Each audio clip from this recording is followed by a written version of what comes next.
మనం ఇక్కడ చూసుకోండి, అయ్యవారు శ్రీ వెంకటేశ్వర స్వామి వారు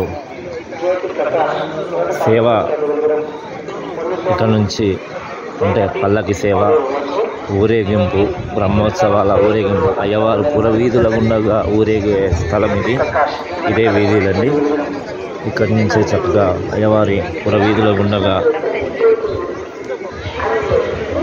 భక్తులకు దర్శనమిస్తారు.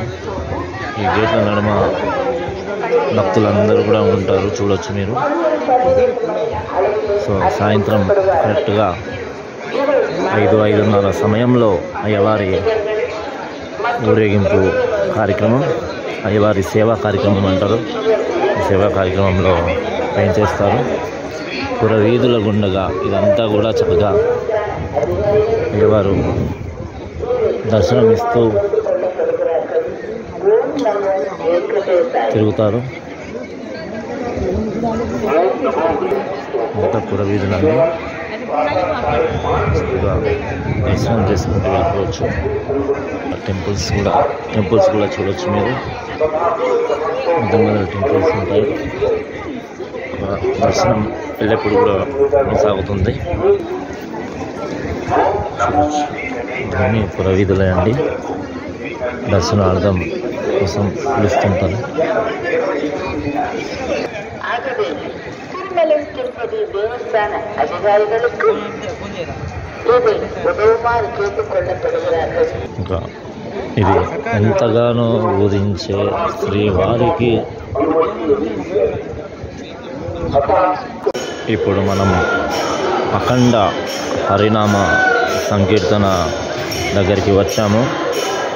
ఇక్కడ నిత్యం ఆపకుండా హరినామ సంకీర్తన అంటే చక్కగా ఊరి నుంచి బృందం తీసుకొని వచ్చి ఇక్కడ భజన్నామ సంకీర్తన, శ్రీ వెంకటేశ్వర స్వామివారి భజన్నామ సంకీర్తన ఉంటుందండి. ఇక్కడ నిత్యం ఏదో ఒక కార్యక్రమం.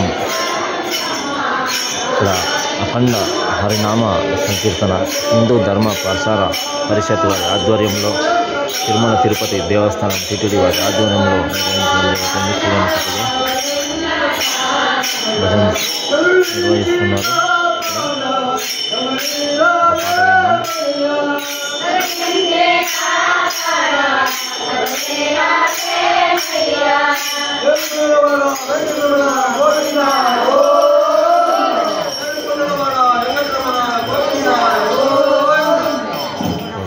చక్కగా పాడుతున్నారు పాటలు. మీరందరూ కూడా ఊర్ల నుంచి విచ్చేసి భజన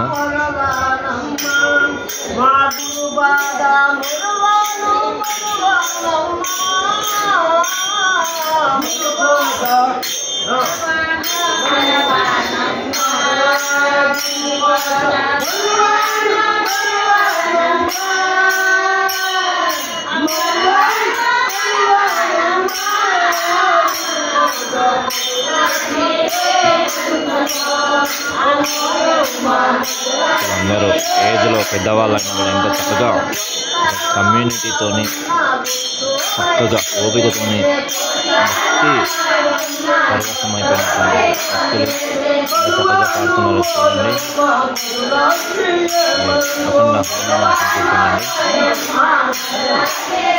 సంకీర్తనండి. 24 గంటల పాటు కూడా ఏదో ఒకటి వచ్చి కొనసాగిస్తూనే ఉంటుంది. కొన్ని ఏళ్ళుగా సాగుతున్నటువంటి ప్రస్థానం ఇది.